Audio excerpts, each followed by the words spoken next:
Hello, good afternoon. Welcome. My name is Gary Langham. I'm the AAG Executive Director, and I'm very pleased to be here to introduce this session to you. Every year, AAG designates an honorary geographer as a way of recognizing excellence in research, teaching, or writing on geographic topics by non-geographers. The interdisciplinary work of these extraordinary colleagues enriches and advances our own practice in spatial sciences. And with that, let me introduce AAG President Bill Mosley to tell you more about this year's honoree, Jennifer Clapp.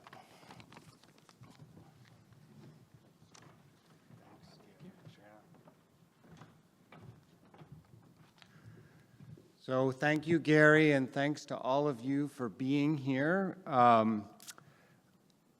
Just to give you a little bit of an overview, I have a few comments. I'm going to introduce Jennifer, our speaker, and then she's going to get an award, and we'll present that to her, and then she's going to give her talk. We're unlikely to have time for questions, but if you do have some, I'd encourage you to come up after Jennifer's talk and ask your questions that way.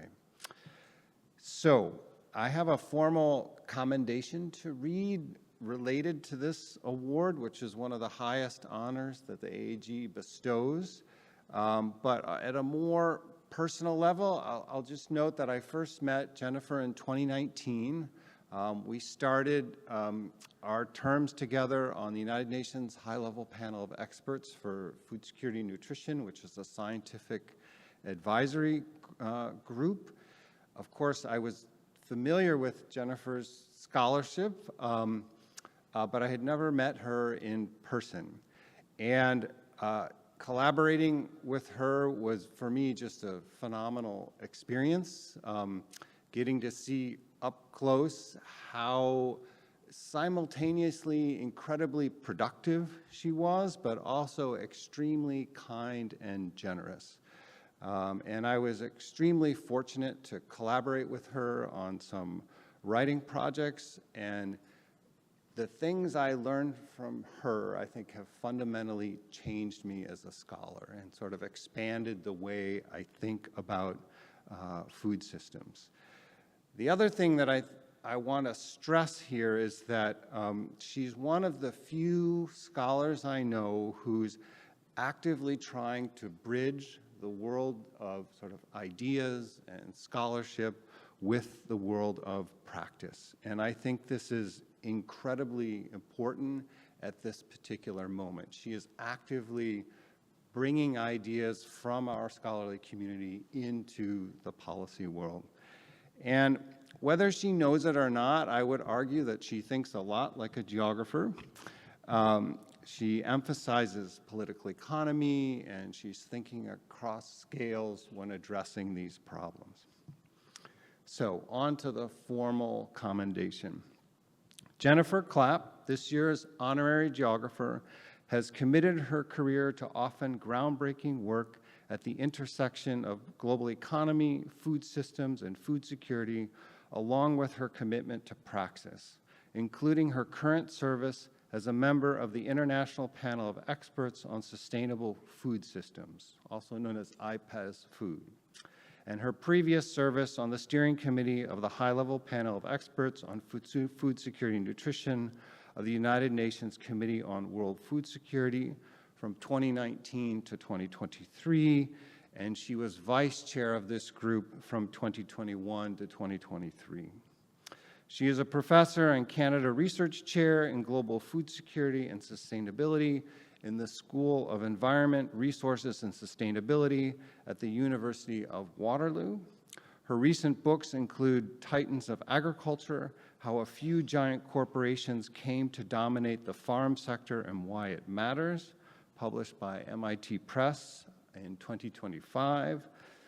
Food, which has gone through multiple editions, the third edition published in 2020.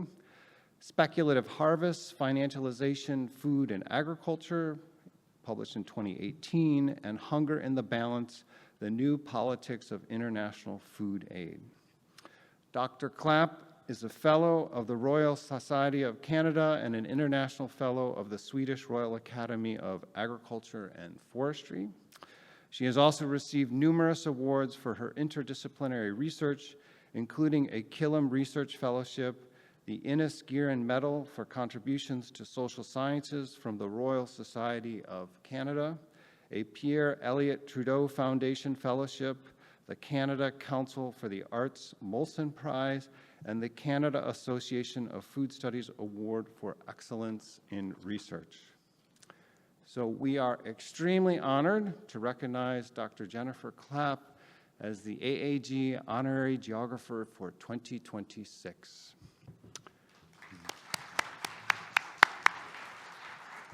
So you get this plaque and this weighty award.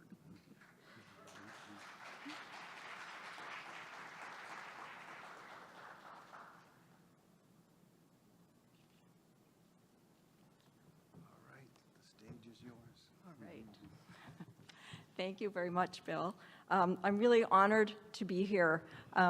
When Bill told me he was nominating me for this prize, I was really blown away and really humbled by that nomination, and I really thank you for this award.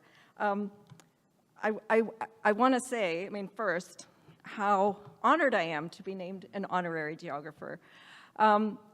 I have to admit, I always wanted to come to this conference, to the AAG, but I was always a bit intimidated because I wasn't trained as a geographer. But I do love geography, I love geographers, and I love collaborating with geographers, including with Bill, one of my favorite geographers. We share so many interests, and Bill's right, we do think along similar lines, and we have a lot to share with each other.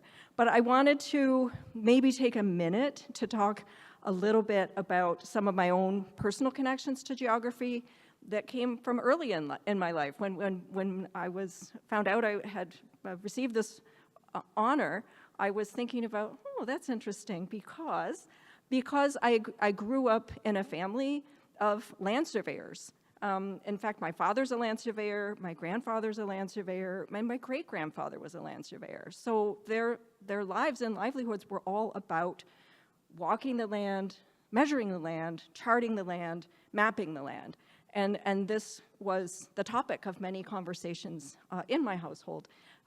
So thinking about land and territory, I guess, comes naturally to me. And the reason I have a map on the slide here is because my father, as a land surveyor, was really, he's still alive, he's over 90, he's 93 now. He's obsessed with maps. And in fact, we got National Geographic magazine that came to the house on a regular basis, and you know, I don't know if they still come with inserts of maps, but he would take out the maps and he kept them in a drawer by his chair, and at night after dinner he would often pull a map out under the light and just study it. And the reason I have this particular map here was that he took one of these maps at one point in the house where I grew up from the age of 3 or 4, and it was an old house from the 1870s, and the plaster was really bad in the dining room, and he covered it up by pasting a map on the wall. And I sat on the side of the table. We had assigned seats in my household, and I got to face the map every night while eating dinner, the map of the world, and I think it really did leave a deep impression on me. And I'm going to share 3 anecdotes. That was one. Another is that in my university years, I was engaged in map making itself because my father had his own land surveying company, and he had taken some contracts to produce tax maps, if you're familiar with what those are, the maps that, you know, the city and county have to delineate your property and tax you on it. And so I spent many a summer doing things like taking aerial photographs that were these giant transparent maps that looked something like this, and putting them on a light table and overlaying them with a big piece of see-through mylar in order to draw maps that looked kind of like this.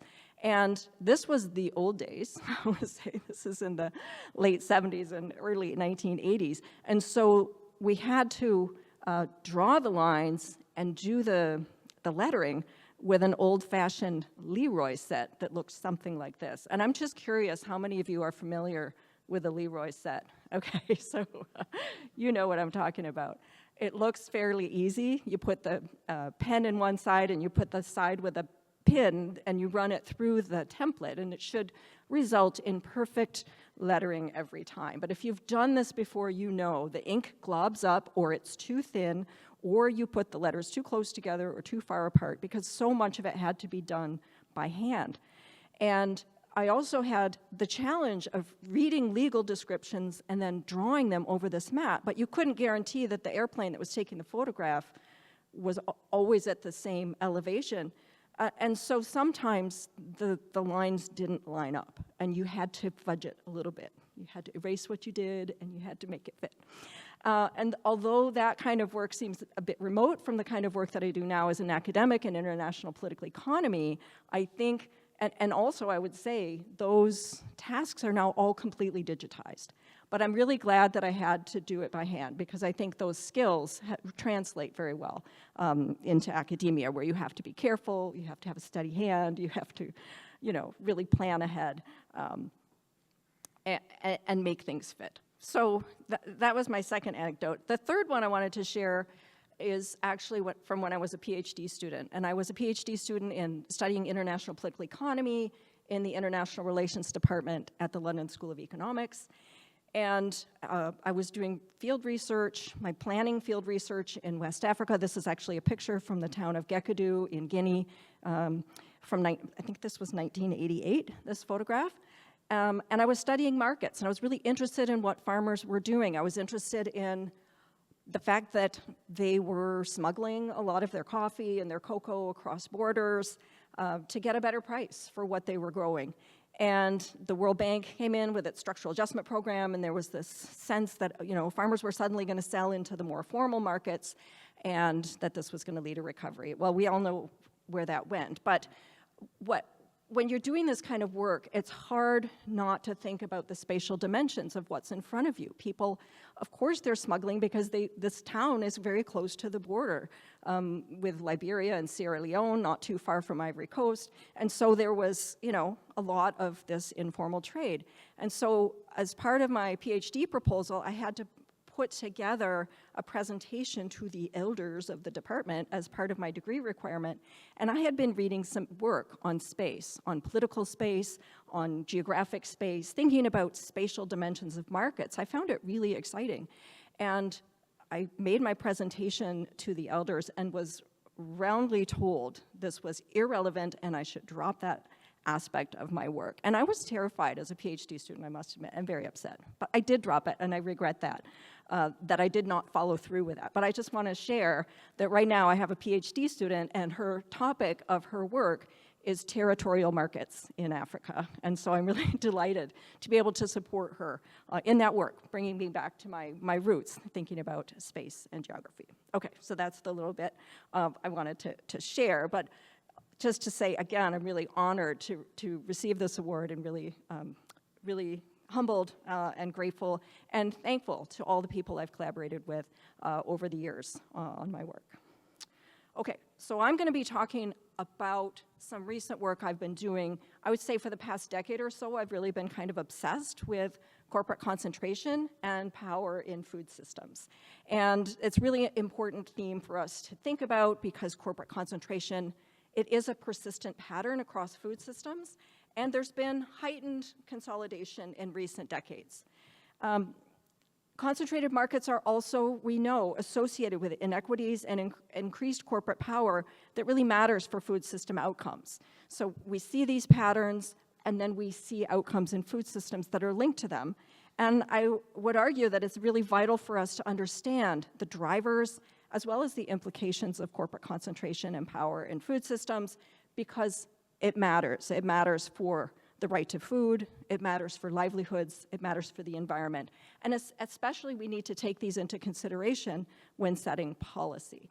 So that's really what I want to talk about. And so a quick outline of what I'm going to talk about. First, I want to say a bit about the arguments that I present in my most recent book, The Titans of Industrial Agriculture, that Bill so kindly mentioned, which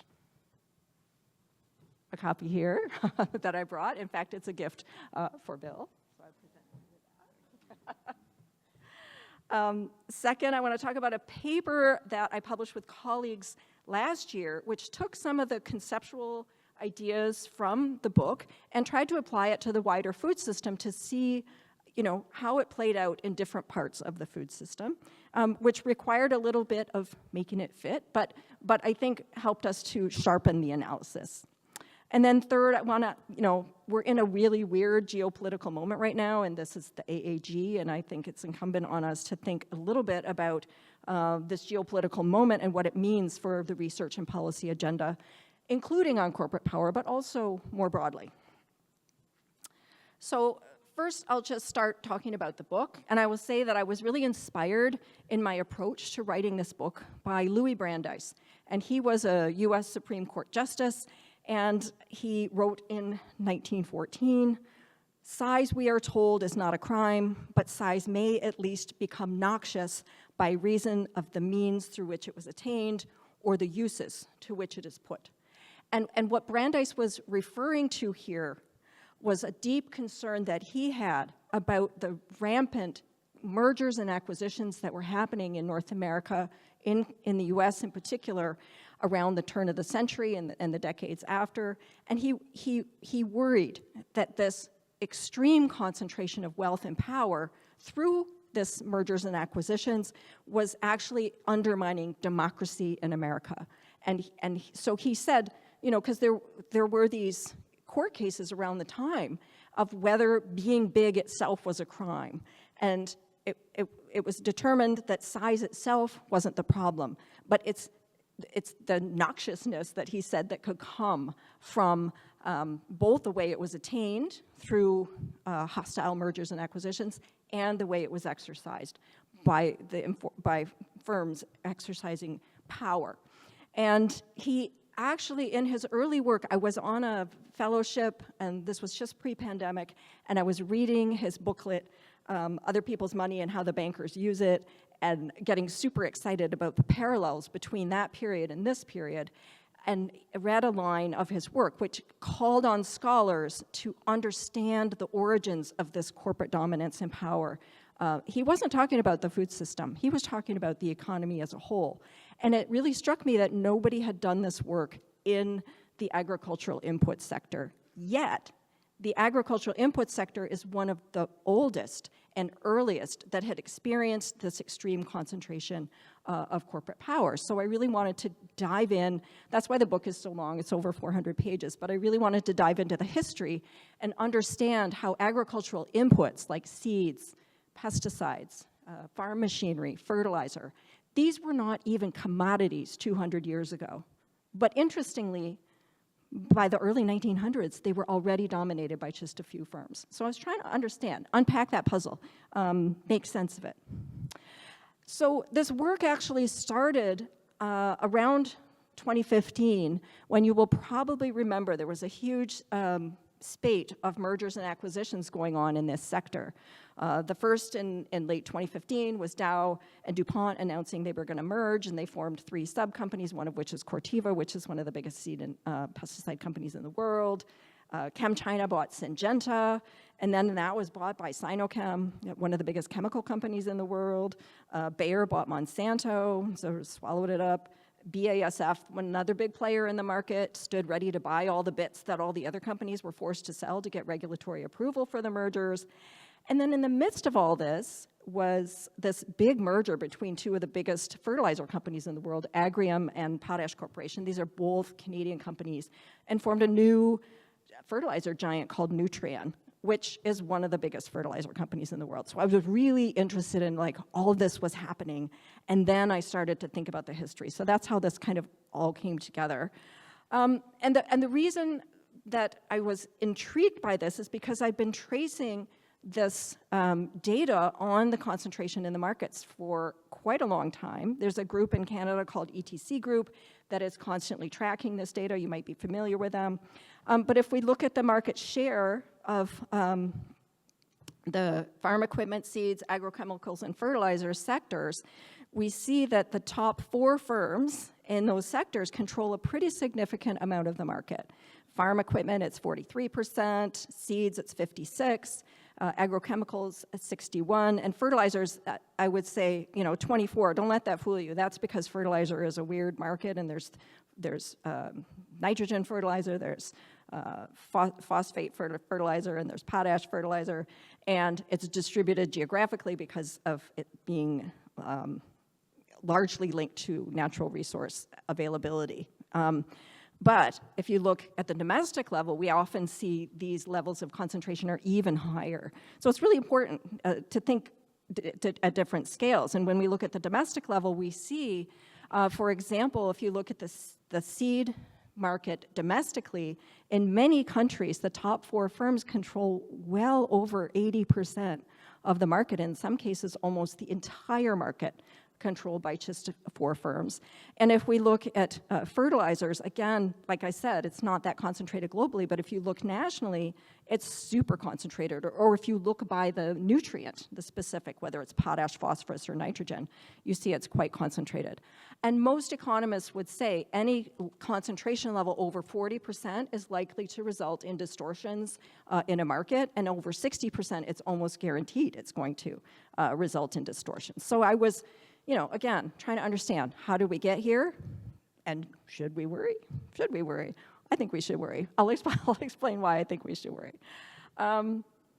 So I started, because this work really got underway right as the pandemic hit, and I was in this really luxurious position of having a research fellowship where I was relieved of all teaching and service duties for 2 full years, which was really wonderful. And that's what enabled me to write this book. And I also had the luxury of the fact that our library had made connections with libraries all around the world during the pandemic, so I could access books digitally from libraries all over North America, including in the US. And also, I could bring books in from other libraries, and my library would mail it to me, and with a prepaid envelope, and all I had to do was put it in the mailbox to mail it back. I mean, that's how paranoid we were, right, in the pandemic.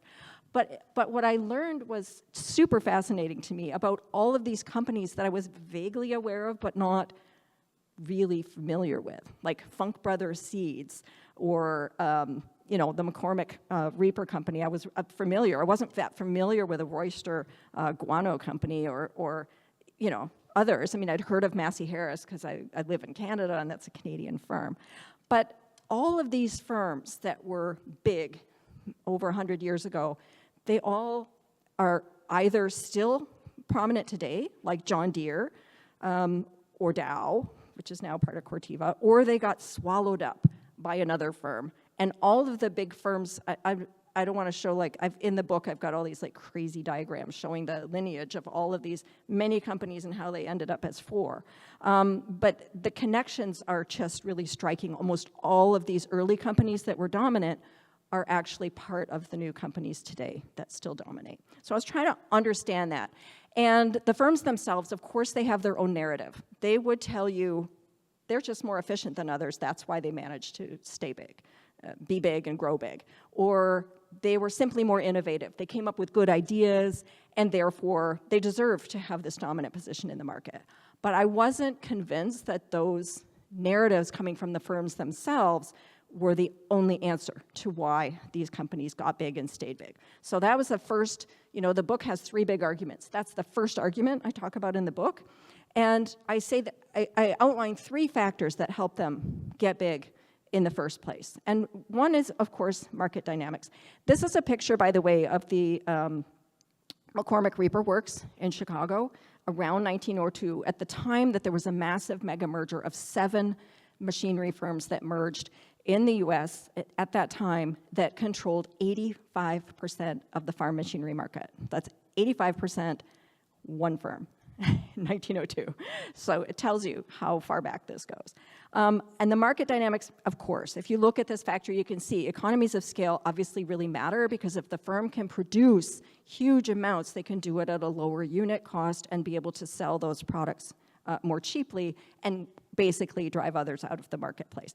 But it was more than that. Because they were actively engaging in these mergers and acquisitions, it wasn't just they were obviously trying to strive for greater economies of scale, but there was more than that going on.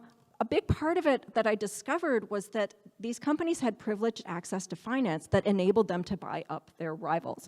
They were chum with JP Morgan and other bankers that basically were brokering these deals. In fact, these bankers were often egging them on to do these kind of deals because they made huge fees out of it. And ironically, the US laws around the Sherman Antitrust Act, for example, is from 1890, basically saying you can't have a monopoly in the market. And they were actually advised by bankers, if you have 85% of the market, that's not a full monopoly, so it should be A-OK. And so this kind of stuff was going on. And also, it's important to remember that even financialization, and we talk about financialization of food systems today, it was going on back then as well. There was huge investor pressure to increase their returns, and that still goes on today. So the recent mergers, these factors still play in the post-2015 mergers, where activist investors were pushing firms to merge. So these kinds of factors I talk about were really important in these firms getting big.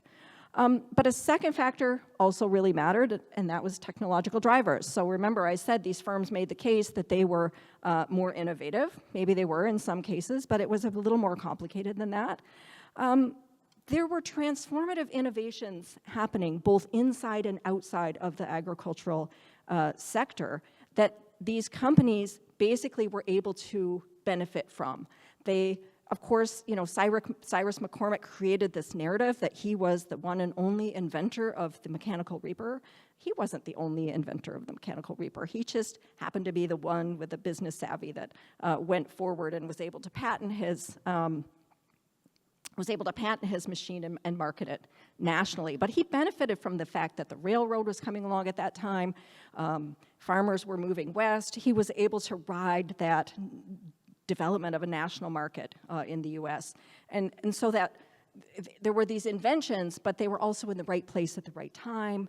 And then they were able to benefit from patent protection. And also there was a dynamic of lock-in going on where, and I talk about this at length in the book, but there was a lock-in not just of individual technologies, but the technologies with each other of industrial agriculture. So once you had farm machinery, what happened was typically there was a consolidation of land holdings. And when there was a consolidation of land holdings, it made more sense to grow monocultures. And when you're doing that, you're probably going to want to use hybrid seeds because they work better with the machinery, but then you're going to need pesticides to prevent pest infestations, and also you're going to need fertilizer because you're basically draining the soil of all its fertility. So these kind of lock-in dynamics were actually propelling this market for industrial agriculture. And then the third factor I talk about is the policy context. And here I'm referring to a whole range of things. This was maybe the messiest part of the analysis, but like there was a whole bunch of stuff going on. So the US government, for example, played a key role in developing hybrid seeds, put a ton of money through the land-grant colleges and research into hybridization, and then it basically was handed off to corporations. And this is a picture of Henry Wallace. I mean, he was not only the Secretary of Agriculture, he was also the CEO of the Pioneer Hybrid Seed Company.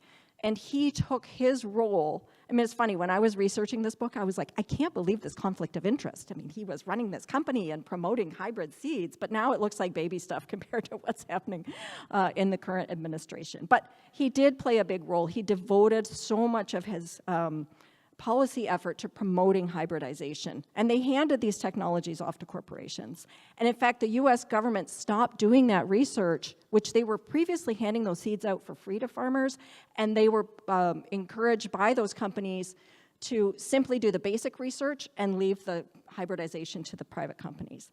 So, and then the Agricultural Adjustment Act, the Great Depression, also was encouraging the adoption of industrial agriculture. So all of this stuff was going on that was helping the companies. And then, you know, fast forward to the 1980s, there was this huge weakening of antitrust legislation at that time with the rise of neoliberalism. Here's a picture of Robert Bork with Ronald Reagan just to epitomize, and Bork's book, The Antitrust Paradox, where it basically changed the way the US interpreted antitrust laws to basically say if corporations merge and brings down prices, it's A-OK, because it's only consumers that matter, and that did not take the farmers' concerns into account. So there's a lot of stuff going on. I need to look at my watch, make sure I'm not going over. And so what we saw was a continual consolidation in the sector. And in fact, in the 1980s, the seed companies and agrochemical companies merged with each other with the advent of agricultural biotechnology, and now they sell both seeds and pesticides. Fertilizer firms had a huge consolidation, including in the 1990s, and farm machinery is continuing to consolidate globally as well, especially today with the rise of digital agriculture. And again, the book's a bit long because I try to trace all of this history, but it's super fascinating. And even if you look today, I just tried to pick up what are some of the mergers and acquisitions going on right now as we're seeing the rise of digital technology in agriculture and also biological technology of gene editing. And you can see all of the big companies across these three big areas of inputs, or the three big sets of companies, are all investing in digital, and many of them are also investing in the biological startups. So I wouldn't put it off the table that we might see more big mergers and acquisitions that are cross-sectoral within inputs in the future. So it's a constantly moving story. The puzzle is constantly changing, but this is how these firms got to be so big. They were buying each other out in response to these dynamics, the market, the policy, and the technology dynamics. And so what I do, the second argument of the book, is to talk about how these dynamics give these firms power. And I just want to share that when I found this image online, I was so excited because I research power, I study power. This is a real ad for John Deere. And this is when they started to make fossil fuel powered tractors. They called it power farming. And so this was their advertisement. But I think it's apt for what I'm going to talk about. So interestingly, I talk about the kinds of power that firms gain from being big and from being dominant. And one of them is the power to shape markets, another is the power to shape technological trajectories, and a third is the power to shape policy and governance. And it's no coincidence that these three kinds of power closely track the very factors that let those firms get big. And so what we have is a situation where firms get big because of these dynamics, and then when they're big, they shape the very dynamics that let them stay big. And so it's kind of a self-reinforcing cycle. They're able to shape their own market conditions and technology conditions and policy conditions in a way that basically serves their interests and not necessarily society's interests. And so, again, I'm going to be really quick here because I realize I'm probably talking for too long, but I'm just going to give a few examples of their exercise of market power today. And this is, the power to shape supply and demand in ways that let these firms gain excess profits and dominate markets. So what are they doing? One is they're basically dominating the market for repairs. You've probably heard of the right to repair movement and how farmers are unable in the modern age with these like super high-tech tractors to actually repair their own tractors. They can't do it because it's copyrighted software in these machines, and they're forced to sign end-user license agreements that say only John Deere authorized repair shops can repair them. And what this does is it keeps other actors out of the market, independent repair shops, but it also impinges on farmers' ability to repair their own machines, which they've done for over a century. We also can talk about the fertilizer price spikes, where we saw the fertilizer companies really take advantage when Russia invaded Ukraine. Fertilizer prices went up, and corporate profits went up really high. And you can see from the graphic here, this is their total profits, but if you even look at their marginal profits, they're also rising. It shows us that they are generating excess profits. Nutrien even bragged about it in their annual report that they were able to reap the benefits far beyond their own costs of the moment. And so we see them taking advantage in these moments when we only have a few firms. And this particular moment, again, with the Strait of Hormuz being closed and fertilizer prices spiking, they're likely to profiteer on that as well. Another example is pesticide industry paying loyalty rebates. They were caught paying retail outfits that were selling pesticides to not carry the generic version so that they would pay them a kickback and say, if you don't carry the generic version, we'll actually give you extra money on the side. And so this kind of stuff is really distorting of markets. Technology power, I argue that this power enables them to focus only on profit-focused innovations as opposed to others. And so here, they focused on things like herbicide-resistant seeds that actually enabled them to sell both seeds and herbicides at the same time. They focused on things like digital farming, which enables them to collect farmers' data and control the kind of advice and information farmers are getting. And they were also, they're also able to use things like genome editing to basically lock in sales of their own products. So rather than using genome editing for drought resistance or other kind of technologies, a lot of that research is actually for herbicide resistance so that they can sell more chemicals. And then finally, political power, this sort of undue corporate influence. This is just an example of Bayer's global spending in 2023, 50 million euro. And you can see where around the world they were spending. They're spending it on lobbying, but they're also engaging in revolving door, where they're moving between regulatory positions and corporate positions. They're engaging in partnerships and governance, like at the UN Food Systems Summit in 2021. They're sponsoring scientific studies, as we saw happened with Monsanto sponsoring research on glyphosate, the herbicide that then was used in regulatory decisions, and also just their wider discursive influence. There's tons of strategies that they use to exercise power. So just to sum up,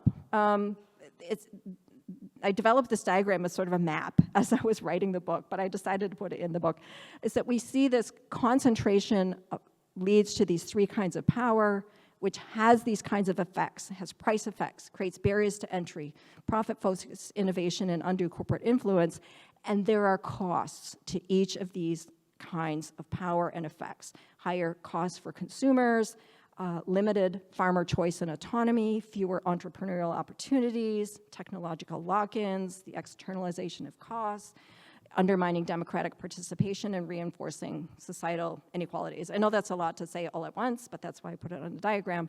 But it's because when I was writing the book, I was really trying to understand what are the material consequences of this concentration. It just seems so ethereal and out there and theoretical, but it's actually in front of our eyes. We can see it and we can trace those linkages. And so I also talk about some of the broader consequences and considerations. And this is a real picture I took on a drive in Ontario, and it really, for me, epitomized, I think, what farmers are facing, these high costs and hard to make decisions. That barn, has now completely collapsed and is still laying in the field. But it has led to higher input costs that threaten farmers' livelihoods and undermine food security.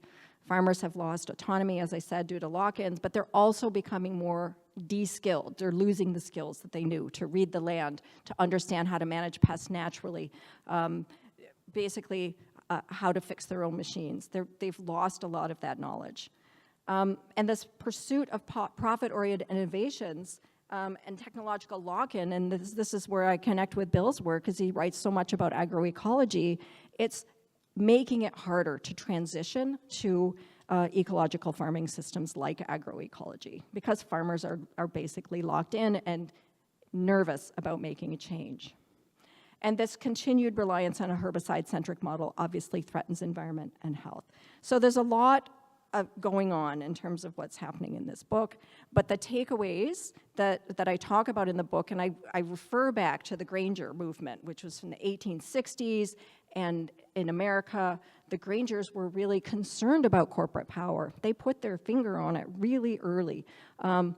And so I love this visual from their movement, but unfortunately their movement was not that successful. Some successes, but they ended up breaking up. But I think the takeaways are that corporate power in this sector has really deep roots, and it reveals important insights about patterns of control and sustainability in the sector, and that examining the long trajectory of this interaction between market, technology, and policy factors helps to give us a more nuanced understanding of the sources of power in food systems. It's easy to say it's this or it's that, but it's actually a combination of things, and I think it's important for us to recognize that nuance. And a final, I think, takeaway is that if we want to transform food systems to make them more equitable and more sustainable, we have to tackle corporate power. And that's why, I was writing this book at the time of the UN Food Systems Summit when civil society walked out because they were concerned that the agenda did not include addressing corporate power. They were pissed off about that, and they didn't want to participate because industry was so involved in that process. And so, you know, if you look at it and see how dominant those firms are and how much control they had over what that conference and that summit said, you could see it wasn't really that transformative. We have to tackle that power first. How much time do I have left, Bill? 20 minutes, okay. I'm going to talk about two other things and try to be quick. So I want to shift to talk about taking these ideas to the broader food system, because it's not just seeds, pesticides, fertilizers, and machinery that matter. It's or where we see that concentration. We see it all over food systems in all parts of the supply chains. So including poultry breeding stock, carbonated soft drinks, the grain trade, the banana trade, the cocoa trade, you know, all around food systems, we see high levels of corporate concentration. So with colleagues, I wanted to collaborate and try to understand these dynamics in a broader context. And again, when you look regionally, you can see the concentration levels are quite high and often higher than they are at the global level, where the top 4 firms are controlling huge proportions of the market. Like the Asian soft drink market, 4 firms control over 90% of the market. And so these kind of dynamics are happening from inputs to processing to retail and all points in between. So what does it mean, and how can we understand it? So we undertook to look at the implications of this kind of concentration, but tried to put it through the lens of thinking about food security in a wider sense. And in particular, we did, with Bill, we worked on, with a high-level panel of experts on food security and nutrition, we tried to expand the definition of food security beyond these 4 pillars, which were availability, access, utilization, and stability, which had been the dominant way to think about it. But we added 2 dimensions, agency and sustainability, and argued that this is vital for us to understand food security in a wider sense. So in this work, we were looking specifically at agency, trying to understand how people's ability to make choices that shape their own circumstances and exercise voice in decision-making in food systems were affected by corporate concentration. And that's a funny story, because we wrote this paper, and the paper was 10,000 words long. The feedback we got on the first feedback we got from the journal was 14,000 words long. I think that one of the reviewers wanted to rebut everything we said. So we had this massive Excel spreadsheet where we addressed every single comment, and we persisted, and it did get published, and I'm delighted about that. But I'll tell you a little bit about what we did. We took that framework that I was talking about for inputs, but when we look at the wider food system, it's really interesting, because when you have corporate concentration going on in more than one place in the food system, more than one place along even a single supply chain, you get these weird synergistic dynamics where it can actually exacerbate or intensify the impact, because market power, for example, could mean not just a firm charging higher prices, but it could be a firm pushing down wages. And so these kinds of things can happen even in the same supply chain. So we tried to, talk about corporate power in the food system and then track. We looked at data and tried to track how these dynamics work, and argued that the power to shape markets can deepen inequalities in food systems and create barriers to access and decent livelihoods. So that's through their capacity to charge higher prices, as we've seen, their capacity to lower worker wages, but also to pay less to their suppliers. And this is where small-scale producers are often getting the short end of the stick by the big multinationals that are trading these products globally. So they're paying input suppliers for their inputs, but they're getting squeezed in terms of what they receive. And then that capacity to erect barriers to entry, as I mentioned, the inability of smaller scale operators to come into the market. The power to shape policy and governance often can constrain the voice of citizens and undermine democratic participation in food systems. That's through their direct influence via lobbying and the revolving door that I mentioned, their indirect influence through discourse and scientific sponsorship. This happens throughout the food system. It happens with ultra-processed foods, for example, in the sugar industry. It's constantly trying to make discursive arguments about how it's all energy in, energy out, and it's not about their particular behavior. And then we talk about the power to shape material conditions. This was the technological, but I think it's wider than that, and that's what we argued. The companies have the power to, when they dominate the market, they have the power to shape product formulation, for example, in food environments. So when we see these ultra-processed foods on the grocery store shelves, these are the kinds of products these companies deliver to us, or even what the retail environment looks like, food deserts, food swamps. These are a product of corporate power. They're very important in understanding those dynamics. They're also shaping the wider production and working conditions. They're determining what conditions are like, for example, on tea plantations or other kinds of operations where they're often denying workers their rights to breaks and affecting their housing. When we think of migrant farm workers, they often don't have decent housing, they don't have access to health care. A lot of these dynamics are shaped by the corporations that are controlling these parts of the food supply chain. And then picking up on the work I did in Titans about shaping technological trajectories, making those kinds of choices that dominate, like the herbicide-resistant seeds or digital farming, that sort of thing, that are continuing these lock-ins. So these kinds of dynamics are happening, we argue, across the entire food system, and it's important when we're examining these situations. And I would say a lot of my work, I trained as an economist, actually, that was my undergrad degree, but I spent a lot of my career arguing with economists, so I'm used to it and used to that kind of critique. But we often hear, no, bigness is good because it can reduce prices, bigness is good because it can provide stability in the market.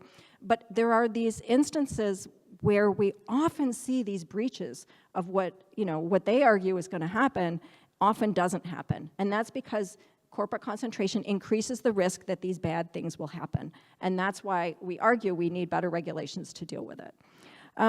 So I'm just going to quickly zip through a few examples of how these dynamics are in the news every day. And you're probably familiar with some of these cases. I'm really going to whip through them. But in terms of the power to shape markets, how many of you have heard of the potato cartel in North America? A few people. 4 companies control like 90% of the frozen potato market, and they were accused of driving up prices for frozen potato products during the pandemic by 47%, because people stopped eating in restaurants and they were making potatoes, frozen tater tots or French fries at home. And so these companies took advantage of that situation. And they were sued over it. Of course, the grocery retail profiteering has been a big theme, especially since rising food prices in the last few years, especially after the Russian invasion of Ukraine. We saw a huge instance of increased profiteering or higher prices, and we're probably going to see that again in the current moment. And then a case that was just settled a few weeks ago, or I guess a month ago, about wage fixing in the meat sector, where these companies in the meatpacking sector were all using a third-party data company called AgriStats, which was basically sharing all their information with each other so they could collude without getting caught colluding, but they got caught colluding. The power to shape material conditions, I already mentioned the ultra-processed food sector. There was a big report in The Lancet back in November about the corporate role in this sector and the kind of power they have. Also, restrictive property controls. This is a really big one in Canada, where you see a supermarket owning a plaza where other stores exist, and then they force any other store taking a lease to sign a piece of paper saying that they won't sell the same products that the grocery store does. Or if they do, they can't be for a lower price than the grocery store sells it. So it's basically holding consumers captive. Once you park your car, you're kind of stuck. And also packaging choices. I've been doing some really interesting work with a colleague who we've been diving into plastic bottle packaging, and Pepsi and Coke were actually at the forefront of developing the PET bottle. Like, we think of it as like, oh yeah, there's soft drinks in plastic nowadays, but it was actually Pepsi and Coke that drove that technological innovation and forced everyone else in the market to follow along, and then they walk back on their environmental targets, which was a little annoying. And then the power to shape policy and governance. I'm sure if you're American, you're familiar with the lobbying to influence the SNAP benefits and whether people can buy soft drinks, for example. They're sponsoring scientific studies, as I mentioned, the glyphosate studies.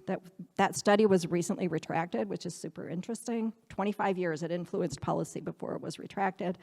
And participating in governance forums. And we know from DeSmog's reporting more than 300 lobbyists for industrial agriculture were at COP30. So it's happening all around us. It's happening all the time. We talk about some of these examples in our paper, but a lot of them are even more recent than that paper. So the lessons here, I would argue that voluntary measures are not enough. We need stronger competition policies to address these issues. The policies we have in the books are not strong enough, but competition policies are national. They're not global. And maybe we need to think about a global framework agreement, because right now it's a patchwork and corporations can move around according to the policies that suit them best. We also need policies to reduce corporate political influence. This is one of the biggest roadblocks or barriers to change. Because those corporations can influence policy and governance, it makes it really hard to govern them. And so we need stronger conflict of interest rules, et cetera.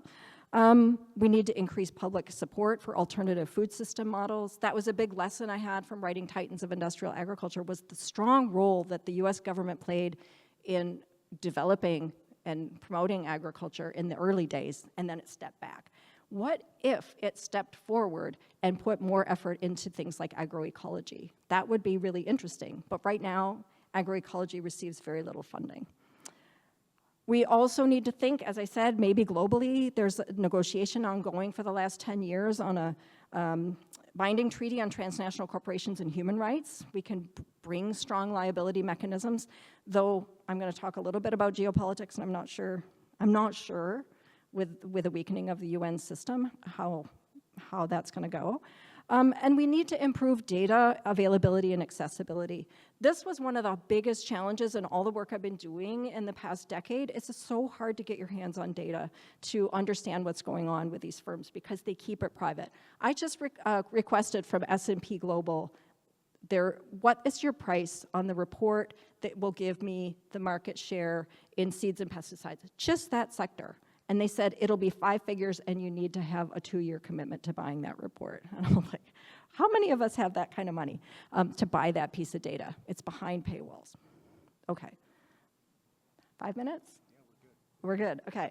Now I'm going to shift to talk about this current geopolitical moment, partly because I've been working on this issue since I finished Titans. It was published last year, and with IPES Food, we've been working on this new geopolitics of food. Trump gets elected president, all of a sudden, you know, I live in Canada, we feel really under threat, and there was a lot of threats of tariffs and trade disruption. It's existential for us, but it's also existential for many farmers, not just in North America, but around the world. What is happening? This new geopolitics is affecting food systems in a really profound way. So what do we mean by this new geopolitics? Obviously, military conflicts, we're seeing this uptick, right? There's this conflict right now in the Middle East, the siege in Gaza, the war in Sudan, like the Ukraine, the invasion of Ukraine. We're just seeing this increase in these military conflicts that are having a profound impact on food and food systems, sometimes locally, sometimes globally. That's happening. Then obviously the trade wars and economic chaos, so Trump is sort of doing his tariff man thing all over the place. The US Supreme Court recently told him he couldn't do some of those tariffs, so he's just shifted them to another mechanism, right? So it's creating all this instability in the global trading system because of these tariffs and changing trade patterns, which I'll talk about in a minute. We all know about the aid cuts. It's not just the US that's been cutting its foreign aid, it's Canada, it's the UK, it's the EU. Everybody's cutting left, right, and center, which is really disruptive to assistance for food and agriculture, but also people's livelihoods and their ability to access food.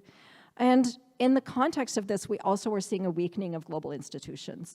So, the UN is trying to broker peace deals in these various places where there's conflict, but it's being overshadowed by things like Trump's Board of Peace. And as these new dynamics are happening, it's really affecting this geopolitics of food is filtered through some structural features, I would argue. And I'm still working on this part, but I think environmental change and climate change in particular is one structural feature that's, you know, if you think about these dynamics happening, they're happening in a context of climate change. They're also happening in a context of concentrated markets that I've just talked at length about, and also in a context where we have a highly unequal world. And so what happens to food systems when these new geopolitical dynamics are overlaid on top of these structural problems? Well, what we're seeing for food systems is disrupted supply chains. That's very much a product of these dynamics. So just the recent conflict, the ongoing conflict in the Middle East, nearly half of the fertilizer of the, the sulfur and the, is it the phosphorus?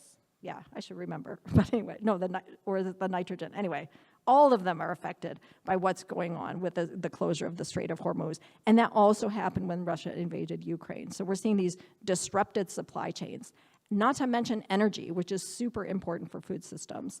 So as a result, it's not surprising we're seeing higher input and food prices. And we know that food prices tend to track with fertilizer prices. They tend to track with energy prices. And when energy prices going up so high in these situations, this is really mattering for people's ability to access food.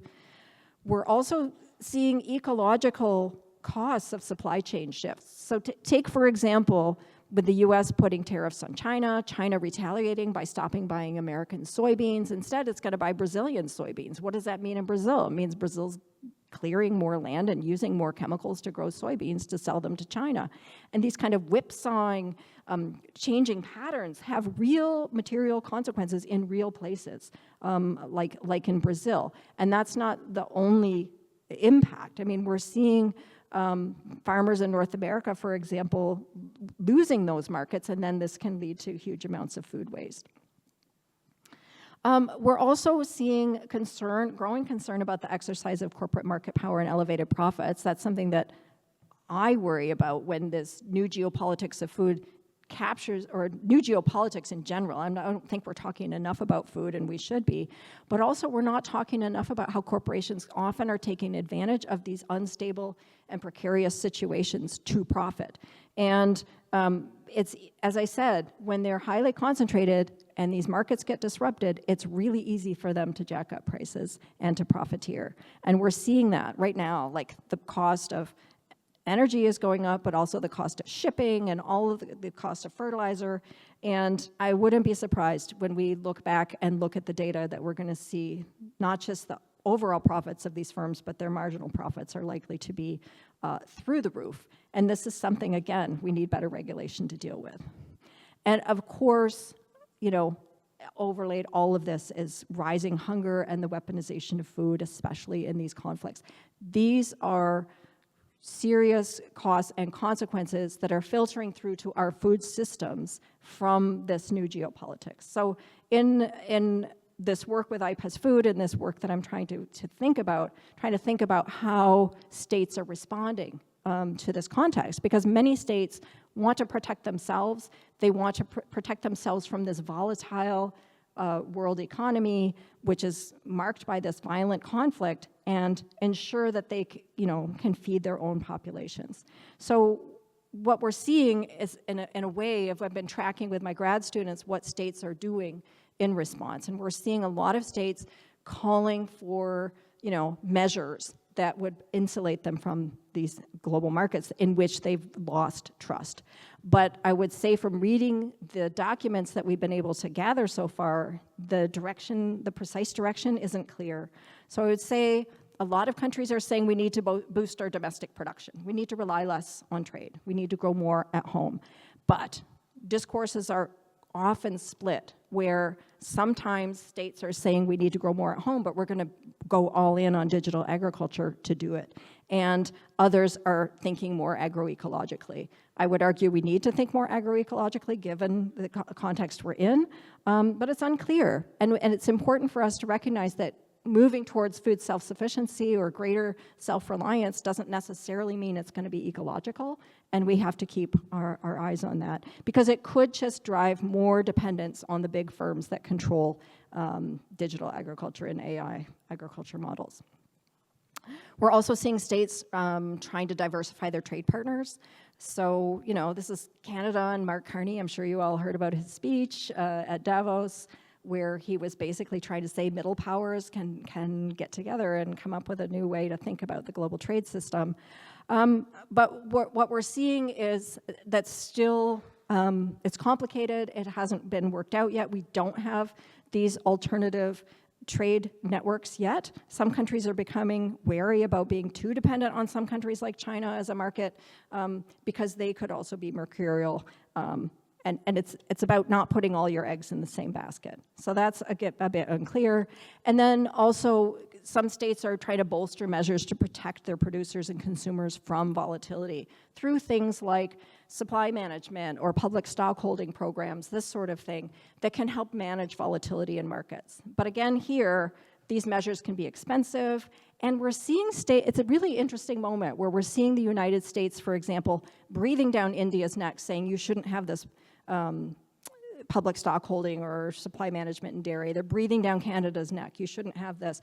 So at the same time, they're not being neoliberal. They're actually trying to force everyone else to be. And that's sort of what Mark Carney was trying to say in his speech, is that we can't all just bow to what the US wants while they don't follow the rules. It's a new world, and the old world is gone. So where do we go? Part of what we're trying to argue is that we need a concept of resilient self-reliance to push back against this vulnerability, but also the corporate power. That would include policies to reduce volatility and vulnerability, but making sure they're grounded in principles of justice and measures to reduce corporate power. So not just the, full in on digital. We need to think about just food systems.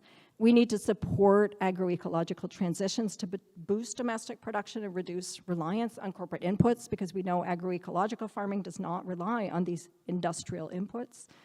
We need to build infrastructure for more regional, territorial markets to build alternatives to these corporate dominated food distribution and supply chains.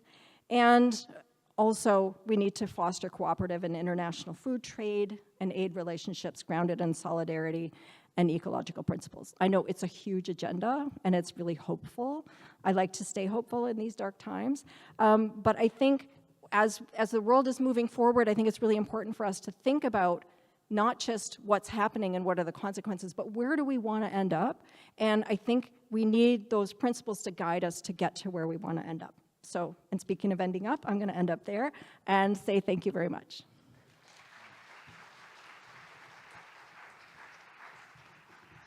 Thank you, Jennifer, for an amazing, provocative talk.